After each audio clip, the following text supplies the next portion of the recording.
Okay, students, in today's class, the thing which will be discussed, that is Pressy writing. And Pressy writing is not an easy task to do.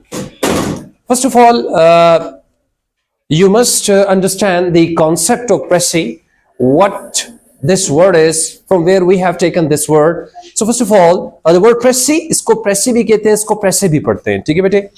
Is derived from a French word. French word कौन सा था? उसे कहते हैं प्रेसिडर. कौन से word से? प्रेसिडर, जिसका मतलब होता है to cut in front of. To cut in front of का मतलब किसी दिए हुए पैसेज को सामने से मुख्तसर करना, कट कर देना. अच्छा, आगे क्या कहता है? That means summary and Pressy writing means the art of summarizing. I need attention. थोड़ी सी गपशप कम रखिएगा. Pressy writing is one of the most useful skills you can acquire for your work, both as a student and as a professional. What does it mean? Respectable students, right now, if the students of matriculation and the students of FSC are concerned, they are attempting this question continuously. But when you become the part of competitive exam, अब competitive exam में जब जाते हैं और वहां पर CSS और PCS की आप बात करते हैं, Federal Public Service Commission की जब आप बात करते हैं, तो you can definitely find the art of Pressy writing quite difficult. जो Pressy या जो पैसेज आपको दिया जाता है और जो उसके रूल्स के हिसाब से वो आपसे रिक्वायरमेंट रखते हैं सामने, वो it is not an easy task to attempt it if you do not have knowledge about that. तो उनका ये एक स्टूडेंट के हिसाब से, एक प्रोफेशनल के हिसाब, दोनों के लिए बहुत कारामद चीज़ है, क्योंकि आने वाले टेस्ट के अंदर जब Pressy आएगी तो मैं चाहूँगा कि उसके अंदर इंप्रूवमेंट नजर आए. Pressy writing involves summarizing a document to extract the maximum amount of the information, then conveying this information to a reader in minimum words. देखिए, पहली बात यह है कि अगर समराइज करना है तो समराइज करना किसे है? एक बात तो पहली बात जो हमें समझ आई, to cut in front of किसी चीज को एक्सट्रैक्ट करना है, उसको मिनिएचर में ले जाना है, उसको मिनिमम वर्ड लेवल पर लेकर जाना है. लेकिन किस चीज को? ओरिजिनल पैसेज को. For example, if they are going to hand over or you are going to face a passage given in the exam or in your paper in competitive exam, उस वक्त ये नहीं है कि भाई यूं ही आपने उठाया और जैसे कि आजकल आप करते हैं कि आपका जो दिया हुआ एक्सट्रैक्ट होता है वो आपके ओरिजिनल से भी ज्यादा एक्सटेंसिव होता है. ये रूल ही नहीं है.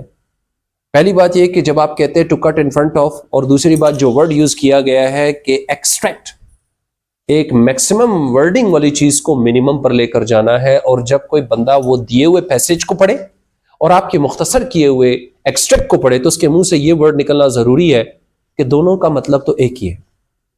जो लेंथी वाला है और जो शॉर्ट वाला है, दे बोथ आर स्टैंडिंग और they are alike, they are same, कोई फर्क नहीं है. अगर तो ये बात निकल आती है पढ़ने वाले के मुंह से, it means your summary and your Pressy is the best one. लेकिन अगर ऐसी बात नहीं होती, जो कि अब तक हमारे सामने तो बड़ा कम आया. शाजो नादर कोई, I need your attention please, Fatima and you. Definition क्या है? Pressy is a clear, compact, logical summary of a passage. सुन लो भाई, अगर कोई पूछ ले कि Pressy को डिफाइन तो करो, how would you define it? Pressy is a clear, compact, logical summary of a passage. It preserves only the essential or important ideas of the original. देखिए बेटे, जिसने आपको पैसेज दिया है ना, वो डबलिंग भी कर सकता है, वो पॉइंट्स की रिपीटिशन भी कर सकता है, और वो चीजों को रिवाइज भी कर सकता है.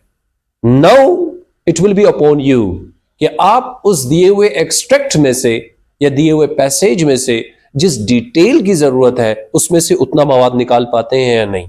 सबसे पहली बात बेटे, इसमें क्या होता है कि इसको मुख्तसर करने का अमल जब भी मुमकिन हो सकता है जब आपको ये बात समझ आ जाए कि इसमें क्या चीज इंपॉर्टेंट है और क्या चीज इंपॉर्टेंट नहीं है.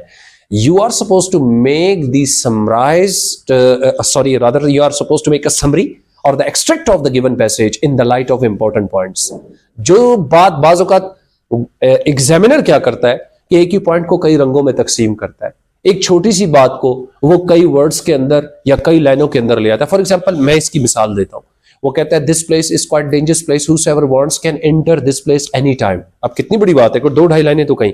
अगर मैं इसको यूं कहता कि this is a vulnerable place, क्या लफ्ज यूज किया? वल्नरेबल. तो बेटे अगर आप डिक्शनरी में वल्नरेबल का मतलब निकालें तो जो 2.5 लाइन मैंने पढ़ी ना, 2.5 लाइनें, 2.5 lines, they have got the same meaning.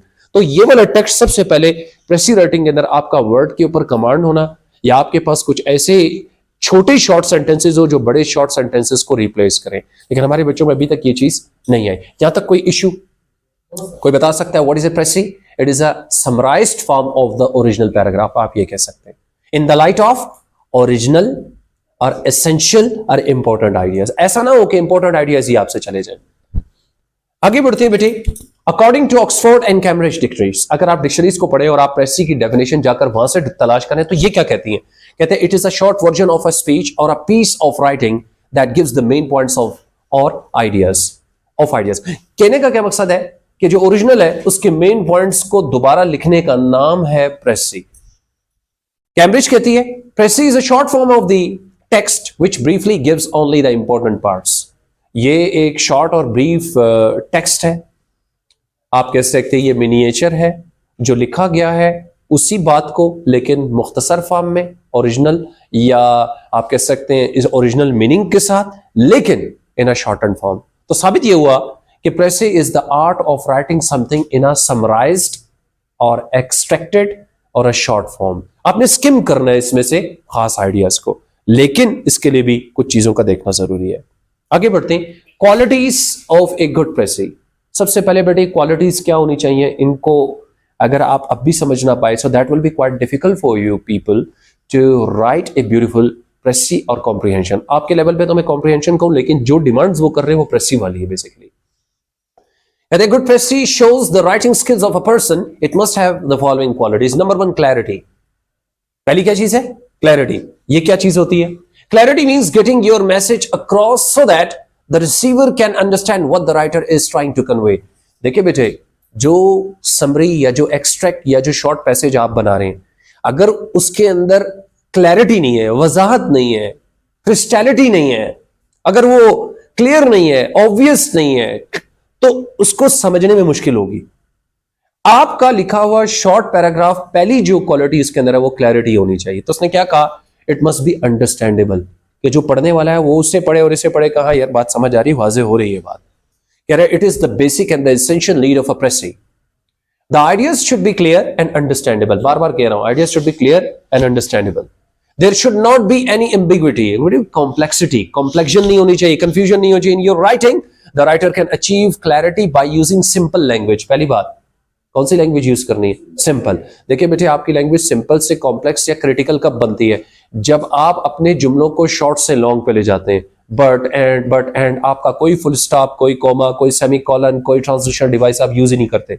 और आपकी प्रेसी में जो अब हम पढ़ रहे हैं उसमें कोई फुल स्टॉप, यकीन कीजिए, दूर दूर तक नहीं। इसमें एंड बट से आखिर तक जुमला जो स्टार्ट से शुरू आखिर तक खत्म ही नहीं होने पाता। तो इसको तो आपको अगर आप कहें तो साइंटिक्स के हिसाब से भी आपकी प्रेसी टोटल गलत हो जाती है। फिर कहा if your precis is not understandable to the reader it will lose its importance and meaning for the reader.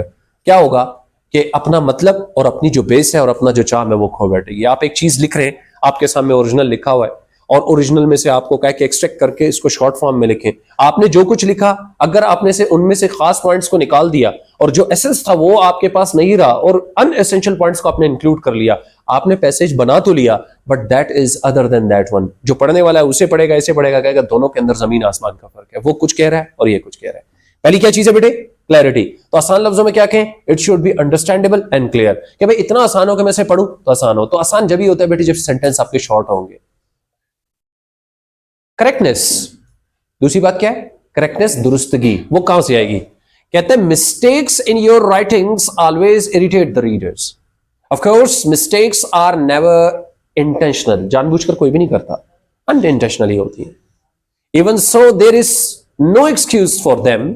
Eight the time of writing और composing a precis the writer must ensure that the facts and the figures are correct. The structure of the sentences and the spellings of words must be correct, because a single mistake in structure and spelling may spoil the message. We may consider the mistakes under the following headings. देखिए बेटे, सबसे पहली बात है और ये वही गिला है, if your tenses are not correct, if your spellings are not correct, if your words are not appropriate, कि जो लफ्ज यूज करना था वो यूज नहीं कर पा रहे आप। आपने डायरेक्टली एक टेंस से दूसरे टेंस में जब जंप लगाई तो आपको ये पता ही नहीं था कि आया कि प्रेजेंट से अब मैं पास्ट में जाऊं तो क्या ये ठीक होगा। टेंस कौन सा यूज करना है अगर आपको नहीं पता तब भी गलती कंसिडर होगी। मिस्टेक्स कौन कौन सी पाई जाती हैं? मिसस्पेल्ड वर्ड्स, पहली बात है कि आपकी स्पेलिंग ठीक नहीं है। दूसरी बात, mistakes in figures and dates, जो चीजें वहां पर दी गई थी उसको आप चेंज कर रहे हो, आप उन फैक्ट्स के अंदर अपनी एक चेंज फॉर्म ला रहे हो। और याद रखना बेटे, प्रेसी राइटिंग और कॉम्प्रिहेंशन के अंदर चेंजिंग, इंक्लूजन, आपकी तरफ से इंक्लूजन का तो कोई चांस है ही नहीं कि आप कोई चीज इंक्लूड नहीं कर सकते उसके अंदर, और एक्सक्लूड कर सकते इसलिए कि कोई चीज गैर जरूरी है, that can be excluded, that can be ejected, that can be removed. But from your own side I think so, ऐसी कोई बात नहीं, आपको किसी ने कहा ही नहीं कि आप सोचें। उसने कहा जो दिया गया है उसको मुख्तसर करके हमें बताएं। हाँ, मैं यही कह रहा हूं कि कॉम्प्रिहेंशन के अंदर ऐसी कोई शर्त नहीं होती, उसमें ये कहता है वही देख रहे होते समझ के आई है तो ढूंढ के जवाब दो। लेकिन जब आप प्रेसी की बात करते हैं तो बेटे समझने के साथ साथ टू द पॉइंट अपने वर्डिंग में और मुख्तसर फॉर्म में भी, जिसे कहते हैं 1/3 करना, 90 लाइनों को 30 में ले जाना, 10 लाइनों को 3 लाइनों में कन्वर्ट करो, नहीं होते तो कम से कम 5 लाइनों में ले जाए। मिस्टेक्स इन पंक्चुएशन, ये भी बड़ी मिस्टेक है। और आखिरी, mistakes of grammar and structure, सबसे बड़ी मिस्टेक मेरी नजर में तो यही है कि अगर आपको टेंस ही नहीं आते, वर्ब भी नहीं आते, स्पेलिंग ही ठीक नहीं है, how will you right beautifully? तो दूसरी बात क्या होगी बेटे? करेक्टनेस। आपने अपने ग्रामेटिकल स्ट्रक्चर, सिंटैक्स को दुरुस्त करना होगा, बेहतर बनाना होगा। अगला ऑब्जेक्टिविटी, क्या चीज? ऑब्जेक्टिविटी। एक होता है सब्जेक्टिविटी, एक होता है ऑब्जेक्टिविटी। पहले मैं बता देता हूं क्या कहना चाह रहा राइटर। कह रहा objectivity means that the ability to present और view facts uncoloured by feelings, opinions and personal bias. अगर कोई चीज आप अपनी जाती हिसाब से लिखे ना, वो सब्जेक्टिव बन जाती है। क्या बन जाती है? सब्जेक्टिव। तो मैंने पहले ही कहा कि in precis writing and in comprehension writing you are not allowed to include anything from your own side. उसने किन चीजों से मना किया? Uncoloured, feelings, opinions and personal bias. आपकी जाती मामला, तासुब, गुस्सा, जज्बात, इसमें कोई मानी नहीं रखते। क्यों? Nobody asked you to write down anything or to include your own opinion। क्या आप अपना ओपिनियन नहीं है उसने नहीं कहा। उसने कहा जो कुछ दिया है उससे शॉर्ट फॉर्म में मेरे ही रंगे हुए, मेरे ही प्रिंटेड पैसेज को आप अपने हिसाब से मुख्तसर करके इसी मीनिंग के साथ लिख कर दें। आई थिंक सो, मेरे हिसाब से, मैं तो सोचता हूं। Nobody is allowed to include personal opinion और emotions। यहां तक याद रहेगी बात बेटे। आगे कहता है he should not give and add his personal opinion and ideas in the pressing। तो पहली बात क्या आई बेटे कि जो कुछ कॉम्प्रिहेंशन आप लिख रहे हैं उसके अंदर आपके पर्सनल ओपिनियन की कोई जगह भी नहीं है, कोई जज्बात की जगह नहीं, कोई ख्यालात की जगह नहीं। You can not add anything from your own side. फिर कहता है a precis should be purely a summary of the original text without any addition. और आपकी जो प्रेसी है वो एग्जैक्ट जो ओरिजिनल वाली है उसका एक्सट्रैक्ट होना चाहिए, नथिंग मोर देन दैट। इसके अलावा वो कुछ भी नहीं होना चाहिए। ठीक हो गया? क्या तक बात समझ आ गई बेटे? तो ऑब्जेक्टिविटी का क्या मतलब है कि जाती ख्यालात से दूर, जाती जज्बात से दूर, अपने मशवरे, अपने ख्यालात, अपनी सोच, अपना ओपिनियन, अपने आइडियाज को आपने कभी भी इंक्लूड नहीं करना। अगर आपने कर दिया तो वो ऑब्जेक्टिविटी से किसकी तरफ चला जाएगा? सब्जेक्टिविटी की तरफ। सब्जेक्टिविटी की कोई इजाजत यहां पर नहीं है। अगली बात है कोहेरेंस। कल याद आ रहा है, कल ये लफ्ज तुमने कल भी पढ़ा था, कोहेरेंस, जैसे ऑर्डर और सीक्वेंस के हिसाब से मैंने डिस्कस किया था। गौर कीजिएगा बेटे। कहता है coherence means the logical and the clear interconnection of ideas in a written piece of work. कल वाली बात है बेटे, जिन आइडियाज को आप कनेक्ट कर रहे हैं they must have connection, they must be organized beautifully, कि शुरू से आखिर तक इनका रब्त और इनका कनेक्शन टूटने ना पाए। कि एक आइडिया से दूसरे आइडिया में जब आप जंप करें तो ट्रांजिशनल डिवाइसेस, कल मैंने मशवरा दिया था कि उनका ऐड करना बहुत रोल अदा कर सकता है, बजाय इसके बट एंड और आई थिंक सोन, हमारी कहानी यहां तक चलती है। लेकिन ऐसा नहीं करना है बेटे, लॉजिकल सीक्वेंस बनाना है। क्या मतलब? The ideas which are presented in a piece, precis must have a logical connection and they all should be interrelated. क्या मतलब है? कोई ऐसा सेंटेंस उसमें ऐड ना करें जिसको आप बनाने जा रहे हैं वो उसका ताल्लुक ही ना हो। क्या कहने का मतलब है कि ऐसी चीज जो अनएसेंशियल है, अनवांटेड है, अनरिक्वायर्ड है, इसको पहली फुर्सत में आपने बाहर निकालना होगा कि यार मुझे लगता है कि इसकी जरूरत नहीं है।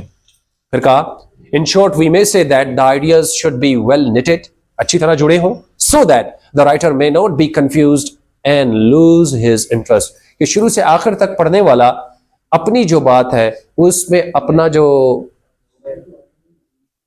इंटरेस्ट है, दिलचस्पी है, वो खो ना बैठे। यहां तक क्लियर है बेटे?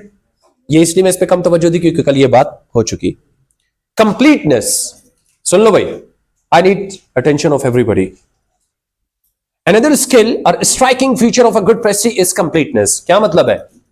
कि जो बात उसने कही 10, 15, 20, 50 लाइनों में, अगर आप उसे कन्वर्ट करने जा रहे हैं 6 से 7 लाइनों में, तो जब मैं उसे पढ़ूं तो वही कंप्लीट पैगाम जो उस 20 लाइनों में था, वही कंप्लीट पैगाम आपकी 5 से 7 लाइनों के अंदर मुझे हर तरह से मिलना चाहिए।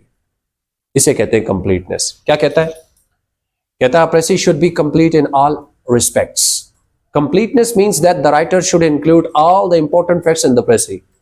अगर आपने गलती से भी एक आइडिया जो इंपॉर्टेंट हो मिस किया तो डेफिनेटली कोई ना कोई कमी आपकी मीनिंग के अंदर रह जाएगी। वो आपके हिसाब से शायद पूरा हो, लेकिन the one who is going to supervise it and going to examine it, going to check it out, will definitely find out these flaws and these problems in your written stuff. फिर कहता है to make it short, he should not omit the important ideas. This mistake on the part of the writer will spoil the importance and the meaning of the precis. आपकी तरफ से यह गलती कभी नहीं होनी चाहिए कि आपने कोई भी इंपॉर्टेंट आइडिया जो राइटर ने अपनी प्रेसी में डाला था उसको निकाल के बाहर फेंक दिया और आपने सोचा कि अब भी आपकी प्रेसी जो कॉम्प्रिहेंशन जो पैराग्राफ आप लिख रहे हैं ये अब भी परफेक्ट होगा। Not at all. ठीक है। कंसाइजनेस, कंसाइज मुख्तसर को कहते हैं, शॉर्टनेस मुख्तसर।